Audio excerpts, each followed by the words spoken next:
আমি তো বলছি ওসব পরে হবে, আগে আমার ভাগটা বুঝিয়ে দাও। বগা কি বলছে তুই শুনতে পেয়েছিস না? বুঝছিস না ব্যাপারটা? তোকে আমার অত ভাগটা দেখতে আমি হবে না। ছাড়বো শোন, কেন? আমি বলো তো। ডোমপাড়ার বাচ্চুর সাথে কথা বাচ্চু? বলে লিছি। হ্যাঁ, ওই গাঁজা তোর খেগো উল্টোপাড়ার উপর বাচ্চু? রুমালি রুটিটা খুব ভালো শাঁকে কিন্তু। তাই?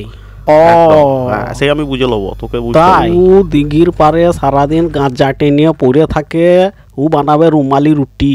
ওর বউ ওকে কবে ছেড়ে পালিয়ে গেছে। শোন, আমার তোকে ভাগটা থাকতে না গেলে দিলে আমাদের কথা আমি অনুযায়ী কিন্তু চলতে কাউকে হবে। ঢুকতে তুই দেবো না। মাল খেতে পাবি না। আমার ভাগটাকে দিয়ে তুই দাও। যাত্রার দিনে থলেতে করে কালি কি দিল্লি নিয়ে এসেছিস? বলছি, আমি তুই মাল হাড়ুর খাওয়া দোকান অনেক থেকে আগে ছেড়ে 500 টাকার দিয়েছি। মাল এনেছিস। বারবার বলছো কেন? তুই একা একা আদারে ঢুকে তুই মালটা খেয়েছিস।